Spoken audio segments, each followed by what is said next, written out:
Tonight, again, bandits striking Kaduna and Zamfara states, kidnapping the Emir of Kajuru and 13 members of his family in Kaduna. The provost of the College of Agriculture, Bakura, is also abducted in Zamfara state. 7 years after threats by Boko Haram insurgents forced closure of a school in Soro community in Bauchi state, residents ask for return of academic activities. PDP and APC trade words in Taraba and in Adamawa State over development projects on defection of Senator Grace Bent. And supporters of former South African President Jacob Zuma protest against his jailing for contempt of court.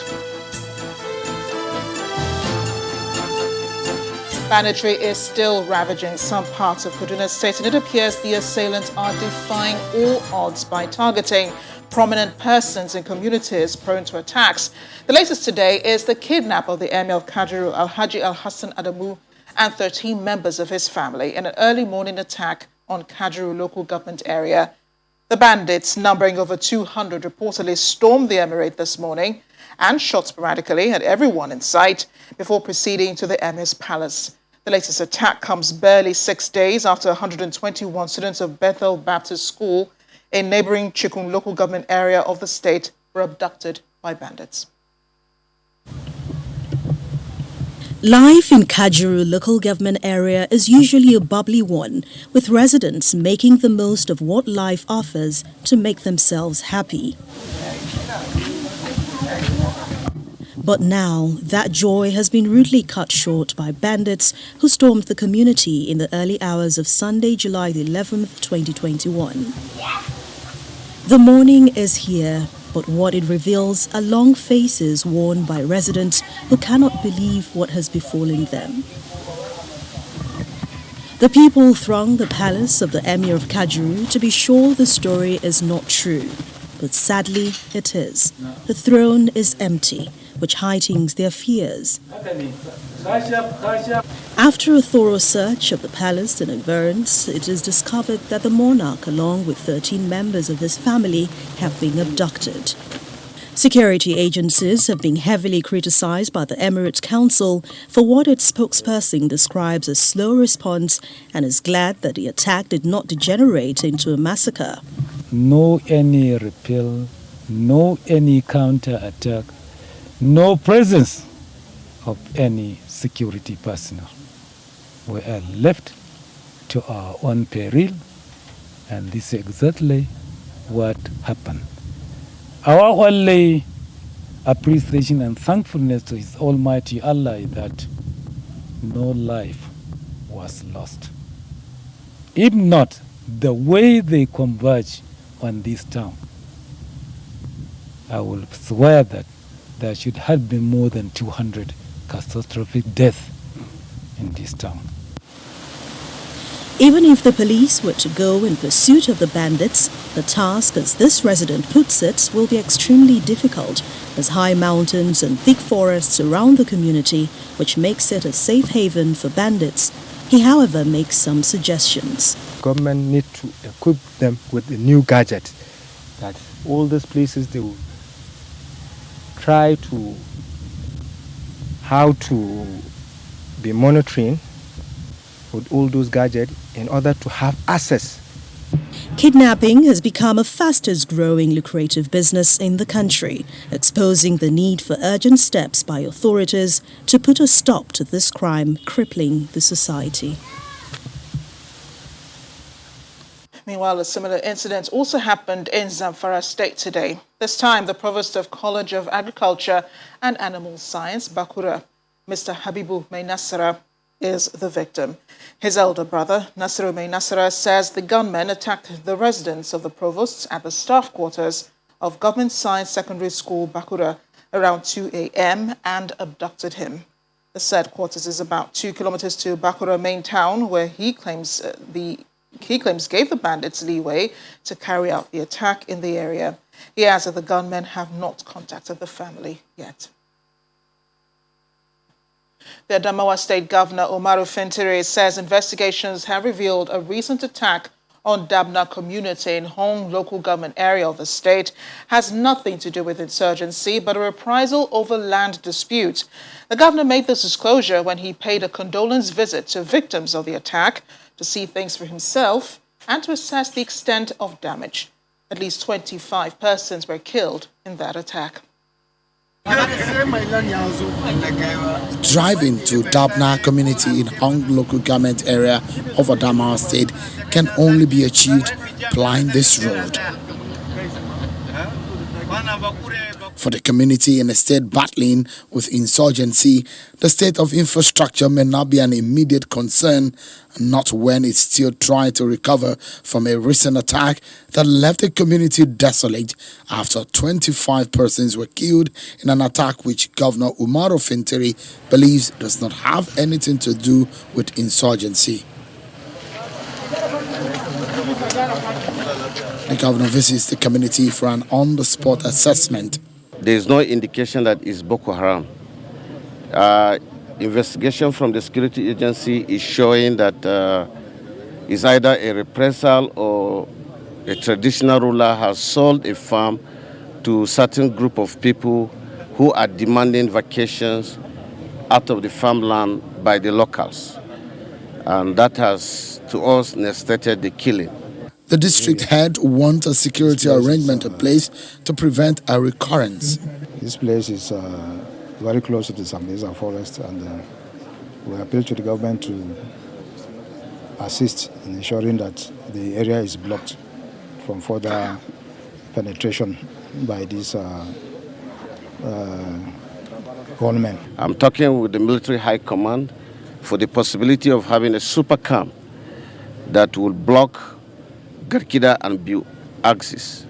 While that is going on, we will ensure that we also empower our local vigilantes and local police and the military that we have here to see that these communities are safe. While that effort is ongoing, the state government says the perpetrators must be punished. Whatever steps that must be taken over what is happening here, I appeal for one thing, that anyone found complicit, whoever that person is, must be dealt with. If we don't do this, this problem will never cease. Although the community is relatively peaceful now, locals express hope that peace has come to stay so they won't have any reason to leave their homes in search of better security. The Chief of Army Staff, Lieutenant General Farouk Yahaya, has also visited wounded troops recuperating at the 44 Nigerian Army Reference Hospital in Kaduna State. The soldiers were wounded in action at various theaters of operation in the northeast while fighting the Boko Haram insurgents. The Army Chief interacted with the soldiers and assured them of proper medical care and welfare.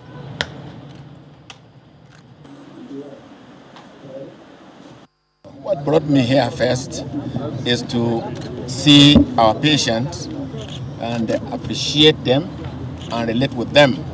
Those of them who have sustained various degrees of injuries, particularly those from the theater, Northeast Theater, Operation Hadenkai, and other theaters also, and to assure them of our commitment to give them the best of treatment. And I was pleased with the morale that I saw and the level of management and medical treatment being offered by the hospital.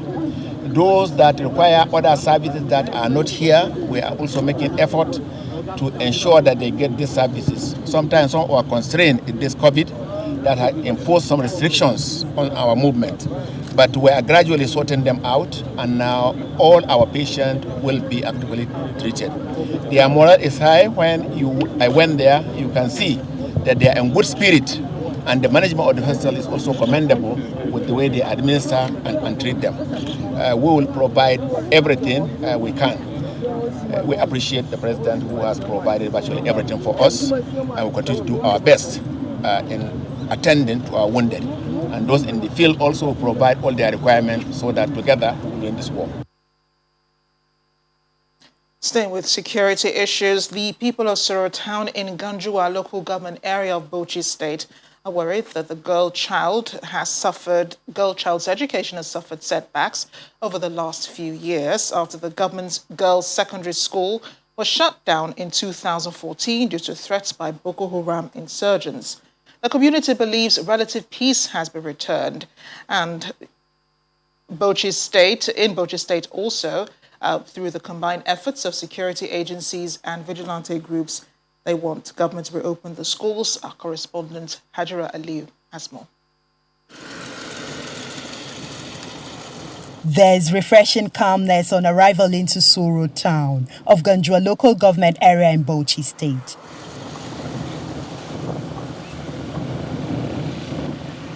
The town once endured insurgents' attack and rampant kidnapping. In 2014, the safety of students of Government Girls Secondary School Soro was threatened. When Soro town came under attack, the police divisional headquarters was also targeted, and the police headquarters is opposite the school. From the premises of the school, one can actually sight the police divisional headquarters, and students were in school when this attack happened. This forced authorities to take the decision to close down the school because safety of the girls could not be guaranteed at that time. 7 years after, the school remains closed. There are still traces of learning that took place. Dusty books and desks, empty bunks and laboratory equipment, all abandoned.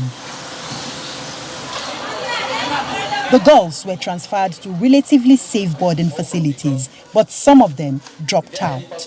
Maria Muhammad was an ex-student of the school. She now attends a day school after attempts to school elsewhere failed.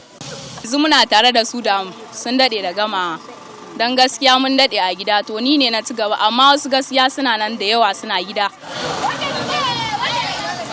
Despite the growing trend of school abductions across the country, this community wants the boarding facility reopened. What I will say, if you go to Yobe, Borno, where most of the school has been banned, and now the students are already returning to their normal classes.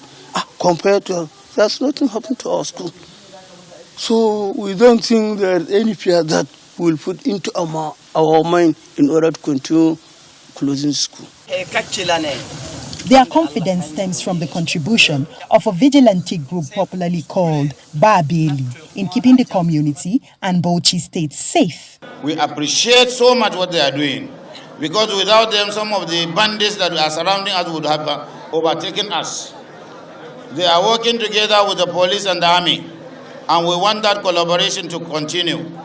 We are assuring the people of Bauchi that we are not going to sleep and allow criminals to overtake our own society or our communities. The vigilante is not free from criticism of transgression, but they insist that they are willing to improve on their weaknesses as they solicit government support. What we are calling on the governor presently, in fact, we have seen his action. So we are appealing to him, we need an operational vehicle. Is the government on the same page about safety and the need to reopen the school? This is the big question, as the Ministry of Education was not available for comments, just as the community waits in anticipation. Hajira Aliyu, Channels Television News. In part two, after the break, a Socio-Economic Rights and Accountability Project SERAP asked courts to slash allowances of President Buhari, his deputy, state governors and members of the National Assembly. Plus, the debate on rotational presidency continues across the country. Our data analyst, Babajide Ogusoro, has been digging out facts on its merits and demerits. Join us again.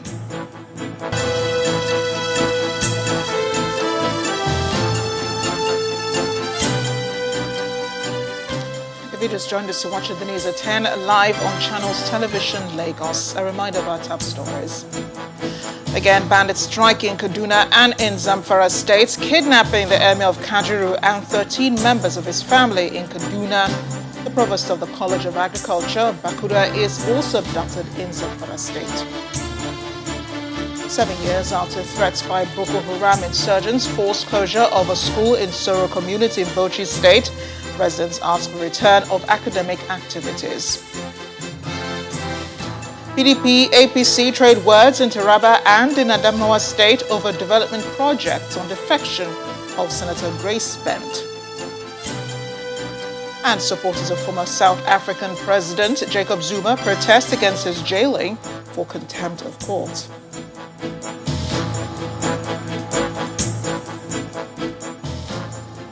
We continue with our theme tonight, which is security. We're in Imo State now, where Governor Hope Uzodimma has indicated the readiness of the state government to partner with the Nigerian Navy to establish a naval base in Osemoto community in Oguta local government area of the state. The request by the state is to strengthen the security architecture and to protect lives and property of residents in riverine communities. Governor Uzodimma made the comments when he took a 6-man delegation from the Nigerian Navy, led by the Chief of Policy and Planning, Rear Admiral Odogwu Ezekobe, on a facility tour and on-the-spot assessment of the proposed naval base. Rear Admiral Ezekobe says the Nigerian Navy will activate modalities to commence the project in no distant time. This is really a riverine community in Imo State, and the call for Nigerian Navy to come take charge of the protection and the management of maritime activities in this region is long overdue.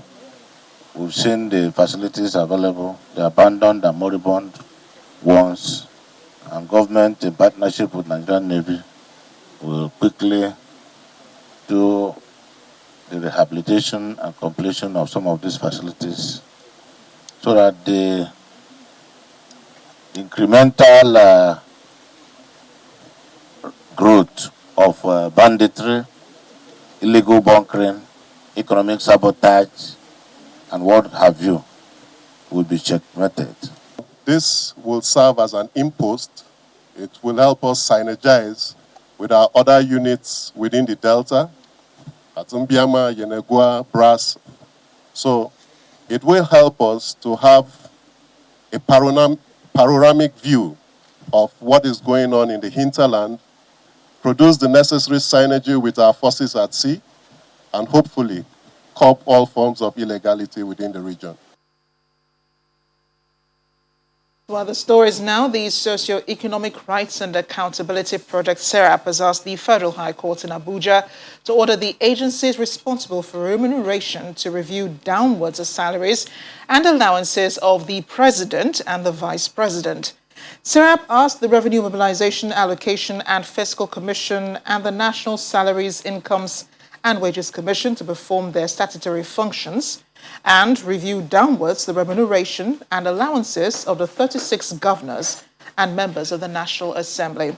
SERAP argues that slashing jumbo pay for these high-ranking political office holders would reduce what it calls the unfair pay disparity between political office holders and judicial officers.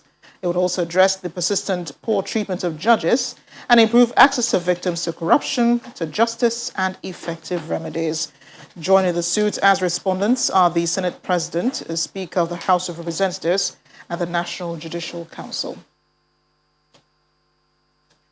A former chairman of the Independent National Electoral Commission, INEC, Professor Tahiru Jega, is advising federal lawmakers on the proposed electronic voting and transmission of results in the Electoral Act amendment process. Professor Jega says it is not right to remove electronic transmission while electronic voting is passed in the bill. The former INEC chair also criticized the plans to increase the limit of presidential campaign expenses to 15 billion naira. Professor Jega was guest on our program, Sunday Politics. There is a very, very contradictory provision in there. While they permitted INEC to use electronic voting, they now said INEC provided that INEC does not use electronic transmission of result. And it's really counterproductive.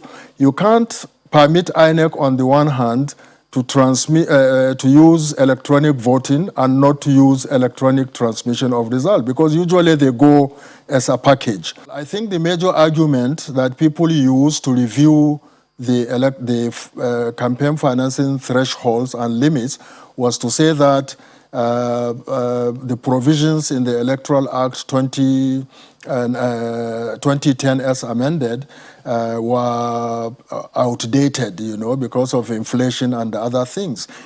Even if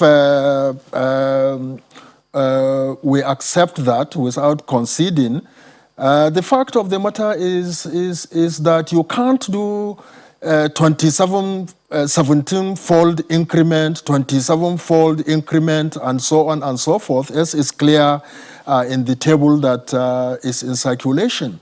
How can you improve from 1 billion to 15 billion for presidential contest? Whoever is the candidate, why is he going to get 15 billion to deploy for campaign?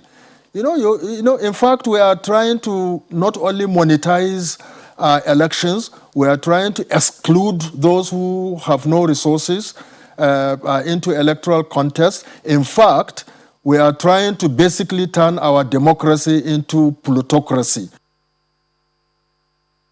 Meanwhile, as the National Assembly prepares to deliberate on passing the amended electoral bill this week, there's no better time to build strong democratic institutions to ensure the survival and the growth of the country. It's the view of the national president of the Southern Kaduna People's Union, SOKAPU, Jonathan Asake. Mr. Asake told Channels Television's Ladi Akedulale on our current affairs program Newsnight that if the amended bill with provisions for electronic transmission of results as well as accreditation of voters, amongst others, becomes law, it would go a long way in this regard.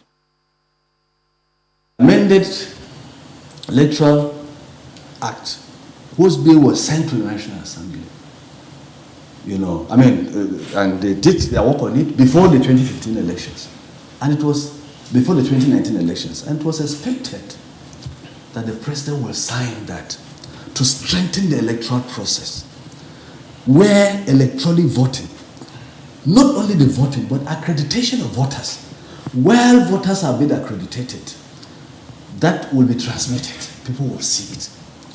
And then when the voting is done, it will be transmitted. People will see it. But he resigned absent. What was the pretext? That it was too close to the elections. Well, that's what the law says. Now, he has ample opportunity. He had 4 years. He has another 4 years. We're now into the 3rd year. If he wants to be a statesman, no matter his mistakes, and no matter what he has committed that Nigerians are complaining about, he can still retrieve his good name if he courageously allows that law to be made where votes will count. Because it is only when votes count that wherever a leader comes from, if you win, you win. If you lose, you lose. And when a leader comes in and he begins to disappoint, the people can come together and vote him out, whether you are incumbent or not. Mr. Jonathan Asake said plenty more. You can hear all about it on Newsnight. It airs tomorrow, Monday, July 12th, 2021, at 9 p.m. right here on Channels Television. Southern Presidency, Northern Presidency, or Nigerian Presidency, which way Nigeria? The man with the insight tonight is Babajide Ogunsanwo, Channels Television's data analyst. He joins us right here on set. Babajide, great to see you. Good evening, Amarachi. Yeah, and I know you have some insights on today. So the calls for Southern Presidency have been growing. We've seen a lot of talk about it over the past few weeks, probably months even, but especially in the last 1 week. Why do you think this is? The first is I'd like to start from a slightly different perspective, Amarachi. The 16th President of the United States, Abraham Lincoln, he said, "A house divided against itself cannot fall." This was because of, during his leadership, America was facing the Civil War. There was moral, constitutional, cultural, political crisis, similar to what we face today. Tonight, I'd like to talk about 3 things. The first is, what are the facts about presidents that have come from the North and the South? The second is, what does the Constitution say about a Northern or Southern presidency? And finally, what should be done? So first, Amarachi, let's take a look at the facts. military, civilian head of states. How long did they stay? And if we take a look at our history, starting from military heads of state, these are the facts. There have been 6 northern heads of state that have come from the northern region of Nigeria since Nigeria became a republic. These 6 northern head of states have spent 9,031 days, or spent. We had 2 heads of state from the south, General Obasanjo and Major General Agunsoye. They spent 1,520 days. What do I mean? When you look at Nigeria from its military head of state's perspective, 85% of the time spent by military heads of state were from leaders from the north. Gowon, 3,282 days, 87 days. Ibrahim Babangida, 2,921 days. Abacha, 1,664 days. Again, looking at all the days spent by military heads of state, we've seen 6 from the north, 2 from the south, and in summary, looking at all the days spent by military heads of state, 85% of the days were from leaders from the northern region of Nigeria. That is the fact. Now let's look at the fact from a civilian perspective, looking at civilian presidents from 1963 when Nigeria became a republic. And if we take a look at the facts about what has happened since Nigeria started as civil rule, here's what you find about the region civilian presidents have come from. We've got 3 northern presidents. They've spent 4,859 days. Today, President Muhammadu Buhari is spending his 2,235th day in office. In summary again, civilian presidents from the north, the 3 of them as of today, 4,859 days. The 4 civilian presidents from the south have spent 5,693 days.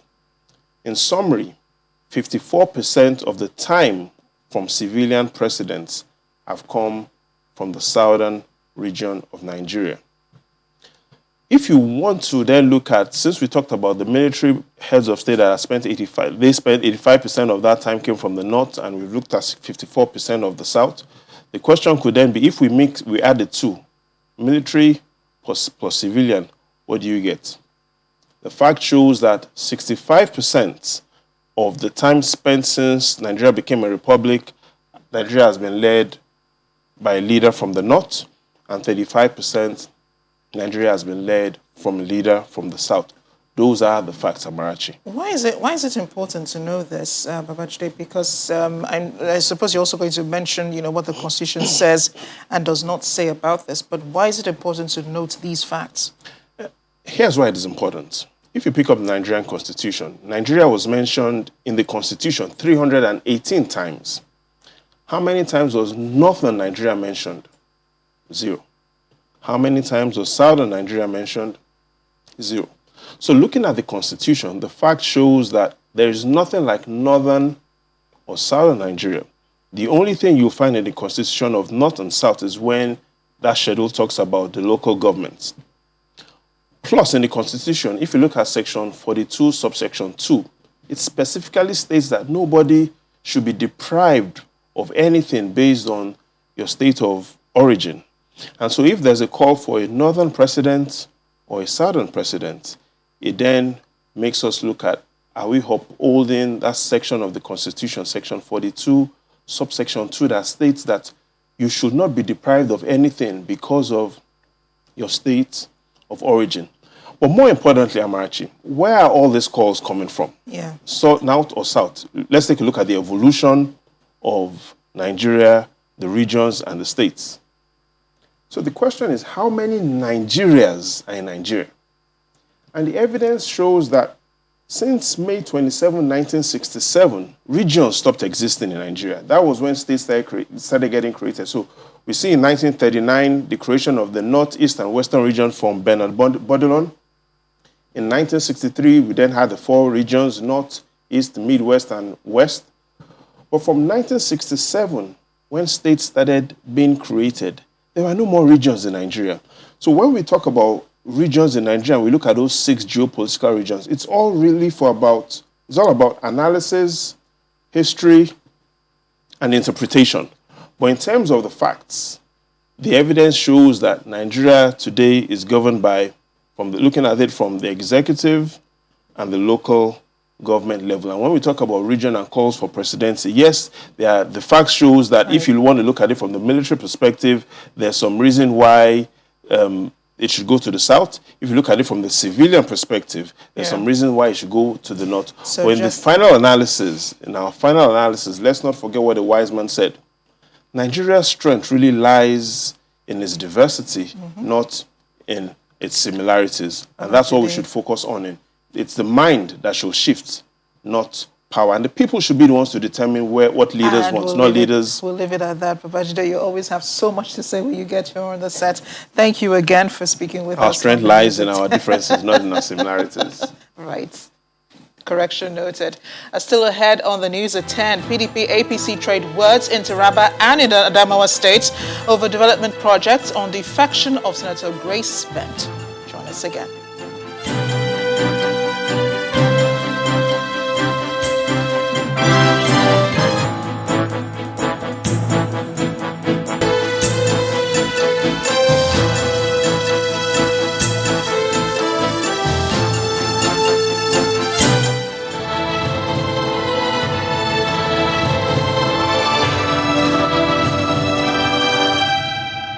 Less than 48 hours after the National Center for Disease Control announced the discovery of the Delta variant of the COVID-19 virus in the nation's capital, the COVID-19 task force in Oyo State says it has also uncovered the Delta variant in the state. The incident manager and coordinator of the Emergency Operations Center, Dr. Olabode Ladipo, warns members of the public to take extra caution and consistently apply all precautions earlier released by the task force.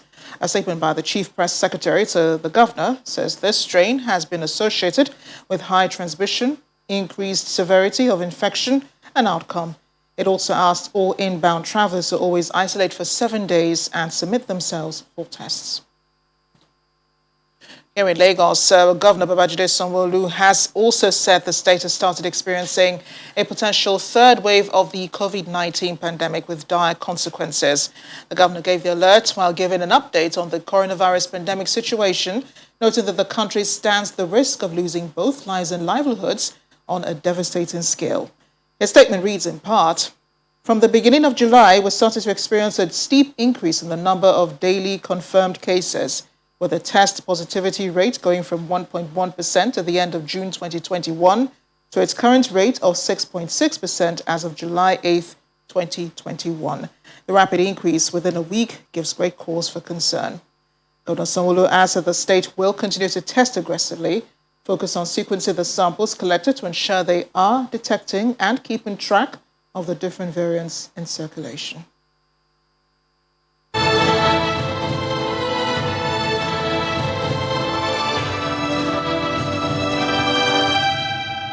Politics now. The All Progressives Congress, the APC and the People's Democratic Party are in a war of words over Governor Darius Ishaku's claims on his achievements in Taraba State. The PDP insists that the APC's claim that the governor has made no developmental impact in the state is malicious and a miscalculated political move by the opposition party to make itself relevant in Taraba politics again. This reaction by the APC in Taraba State is coming after the governor granted an interview on Channels Television's political program, Politics Today. You will see what they have done in the villages all around. I have 168 wards. There's none I have not developed something into it. An interactive session with the Taraba State Governor, Darius Ishaku, on Politics Today has become the bone of contention between the People's Democratic Party and the All Progressives Congress in Taraba State. However, the Taraba State chairman of the All Progressives Congress, Ibrahim El Sudi, says the governor's statement is a frivolous one. Everybody in Taraba State knows that the PDP government has not been working in Taraba. All of us are in penury. We are in pains. We are challenging the Taraba State government to call on all the pressmen, and if they do not do that, we are going to do it.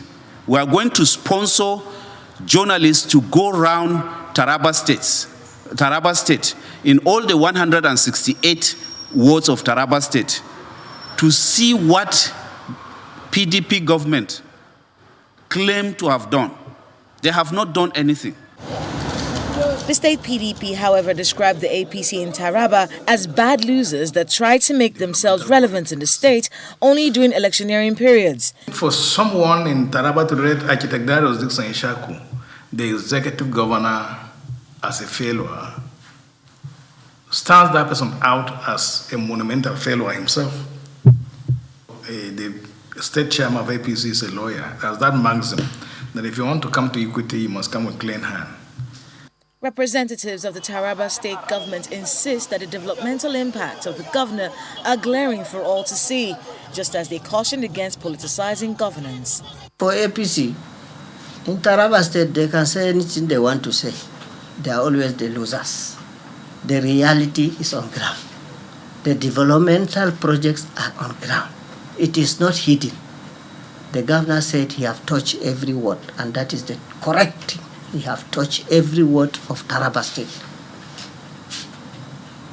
For example, the party chairman of APC, right now that I am talking to you, one of his words, they are now renovating the health clinic to standard in Garbabi ward. Is he aware of that? Although the APC in Taraba State has for years remained a major political opponent to the ruling PDP, a media war between both parties is not a common occurrence, and political watchers believe that this could be a prelude to the 2023 general elections. In Adamawa State, the chairman of the APC Caretaker Extraordinary Convention Planning Committee, Maimala Buni, says the party is already gearing up for the 2023 elections. He made the statement in Yola, the Adamawa State capital, at an event to formally receive Senator Grace Bent, who's defecting from the People's Democratic Party. He was represented by the former Senate President, Ken Namani. Members of the All Progressive Congress converge on Newman local government area of Adamawa State to formally receive Senator Grace Bent, who is defecting from the People's Democratic Party, PDP.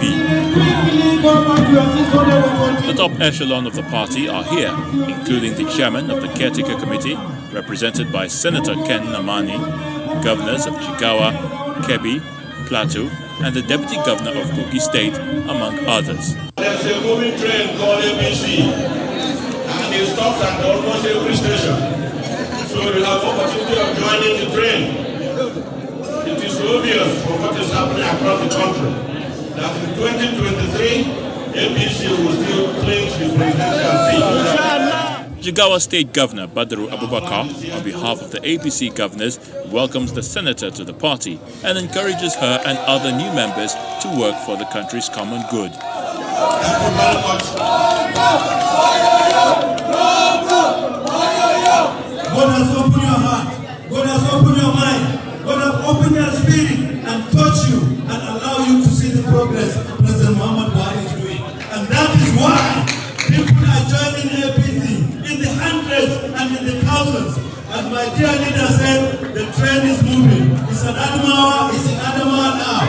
So all assembly, join that train. With a very glad heart, I announce to you today that after taking stock of my political escapades in PDP, I have looked inwards and I am convinced more than anything, I am moving into the All Progressive Congress. The move by the former PDP Board of Trustees member to join the APC is considered significant by the party ahead of the next election cycle. Meanwhile, the Adamawa State chapter of the People's Democratic Party has been reacting to the defection of Senator Bent, saying the former Board of Trustees member of the party has lost value in the party. The organizing secretary of the PDP in the state, Hamza Madagali, accused Senator Bent of anti-party activities immediately after losing her primaries to return to the Senate. She participated in our primaries during 2019 election, senatorial primaries. Immediately, she lost that primaries to Senator Binos Yero. She started working against the party because every party will bear me witness. Even my assistant from that local government left this party before we went into general election in 2019 election. She left the party in order to follow her to support the other party. So we went Demsa. Demsa gave us vote more than any local government in the state without her in that local government. As far as we are concerned in PDP, she has no more value to the party, adding to the party. Away from politics, operatives of the National Drug Law Enforcement Agency, the NDLEA, have intercepted a consignment of 26.150 kilograms of heroin worth over 6.5 billion naira at the Lagos airport. The illicit drug arrived in 25 parcels from South Africa on June 30th and was detained for screening following reasonable suspicion of the content. A follow-up operation, however, led to the house of a baron, one Tony Chidi Omurolu, in Okota area of Lagos, who reportedly fled his home before the arrival of the team of operatives. Following the developments, the chairman, Brigadier General Muhammad Buba Marwa, has directed that Mr. Omurolu be declared wanted immediately and his details submitted to Interpol. Operatives of the command also intercepted a 4.3 kilogram worth of skunk imported from Canada, which was concealed in 9 packs of cereal. Meanwhile, an Uber driver, Lawal Tunde Rashid, arrested on June 8th in connection with the seizure of a cocaine consignment, has been released. The Nigerian Civil Aviation Authority says it would soon commence public sensitization to enlightening air travelers about flight delays or cancellations by airlines. The agency noted the law on 100% refund on air tickets in case of 3 hours delay is not novel to the Nigerian Civil Aviation Regulation, stressing that it was gazetted by the federal government and has been in existence since 2015. The Director General of the NCAA, Captain Musa Nuhu, told journalists in Lagos that the agency would in the coming weeks commence information drive to passengers, maintaining that this would enable them respond appropriately in case their rights are trampled on by airlines. He, however, clarified that in case of natural phenomenon, the airlines would not be sanctioned by the agency, describing it as a force majeure. The federal government is set to redesign the Benin-Kudu-Kano Road in Jigawa State after 22 people lost their lives in an accident. The Permanent Secretary of the Federal Ministry of Works says the highway needs total redesign due to the recurring cases of accidents in the area. Our correspondent Sadiq Ilyasu reports. Accidents are a common occurrence on this busy road in Jigawa State. Last month, 2 Toyota buses had a head-on collision and immediately went up in flames, killing the 22 passengers in the 2 buses. Sharp bends and high speed by motorists are the identified causes of the accidents. Amma wannan hanya kwana ta yi yawa, hatsarin ta kuma yayi yawa. A gude fa sai ka samu mutum 100 sun an yi karo, sun mutu, motoci sun yi condemn gaba ɗaya sun haɗu sun kone. Wannan wuraren kwane-kwanen shine yake jawo wannan masifu a wannan hanya. Yau fasinja a motar ka ba ta gudu, fasinja mu ne yau da kullun ne. An suka san ba ka gudu ma ba za su hawo motar ka ba. Abu na farko, abu na biyu, mu ma direbobi muna da laifi saboda rahin hakuri a kwanonin nan ba ma hakuri saboda motocin masu karfi ne da mu ce da mu jara su wuce. Shine dalili yawanci abin da yake kawo kenan. A federal government team led by the Permanent Secretary of the Ministry of Works is in Jigawa to find a lasting solution to the menace. This is a national project and this affects the lives of Nigerians. And in line with the commitment of the present administration, the lives and the welfare of Nigerians are uppermost. So we are not leaving anything to chance. Over the years, I think the last one was in the 2000, 2005, 2006. So you can see number of mass graves and it's quite unfortunate and this shouldn't be allowed to continue. With those promises, travelers may be assured of safety on this road when the redesigning is completed. This is a mass grave where the 22 people involved in the recent accident were buried, and this is one among the 3 mass graves we've counted on the road. The nature of the road is considered the major cause of the incessant accident. However, the federal government has promised to find a solution about it. The hope is that it is done quickly to avoid further casualties. From Bruno Kudu in Jigawa State, Sadiq Ilyasu, Channels Television News. Tributes have been pouring in for the late acclaimed Nigerian singer, songwriter, actor and film producer Olaniwaju Fasasi, popularly known as Sound Sultan, who died today after what the family described as a hard-fought battle with a rare kind of cancer. Friends, industry colleagues and other associates have taken to different social media platforms to express shock, grief and sadness over the passing of the singer who put in over 20 years of work into the industry. Before he died, he recorded 7 musical albums, with the first 4 released under the Kenny's Music umbrella. The founder of the music imprint described his death as an unquantifiable loss to the industry and gave testimonies on the number of artists Sultan helped mentor. That one no say make you the bone area. Motherland, yo. Chinedu somebody borrow you ego. Make you just travel go Chicago. Remember Nnamdi selling car. So you go America. All these people every day racing. Still they stay for face me and face you. Promise say you not go fast them. Say a guy, gentle soul, that could write effortlessly, that could act effortlessly, that could perform without any kind of delay or obstruction, can create anything out of anything. He's one of a kind. He's a great writer, a great poet. He does not fight. Even when he talks with you in a very gentle manner. He mentors a lot of people. I remember Shantisu, Shole, Kule, Shole. He co-wrote the song when Shantisu was with him. He also mentored Seyi Shea. When Seyi Shea first came back from Europe, before going to other people, he mentored J1 in Festac. Which one? Shola Ijanusi. Those are people that he brought to Kenny's music. Shola just finished his secondary school. And today Shola is a big A&R executive, managing superstars, working with superstars like Zlatan, like Malians. He mentored so many different people. He was a gentle guy to the core. He will surely be missed.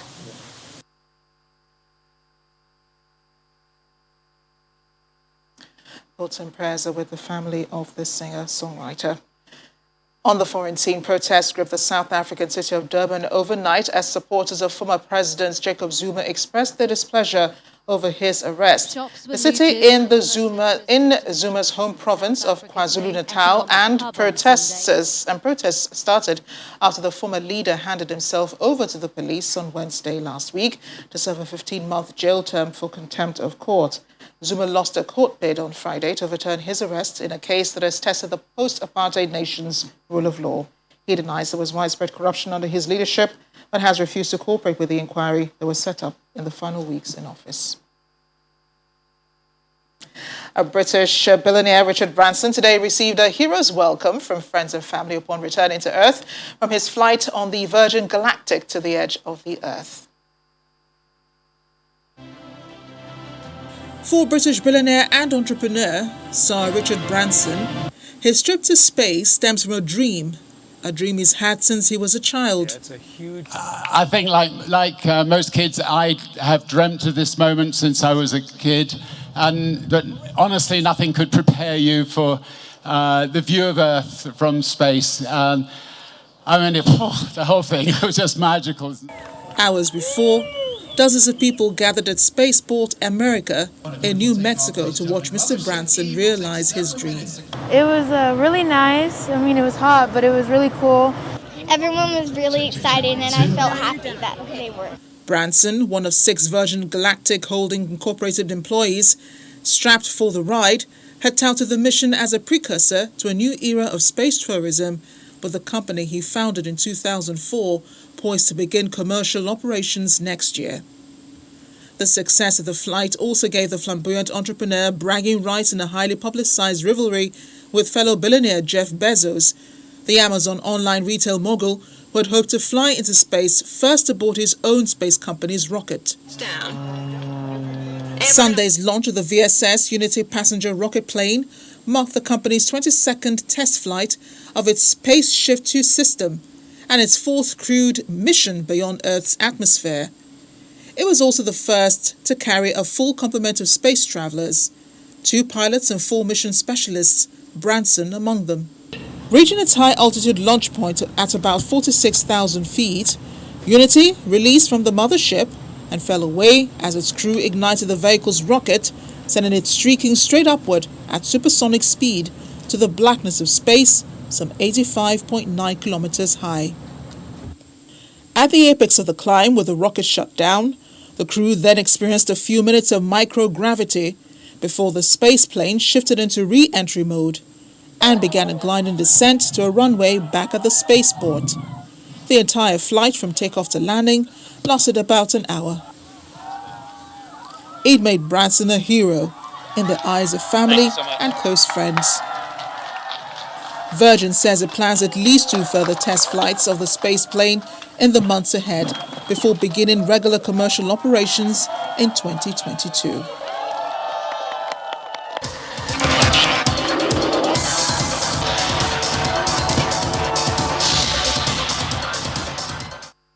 And in sports news, the Euro 2020 Cup will not be going to England after all, as Italy have won the 2020 final after beating England 3-1 penalties.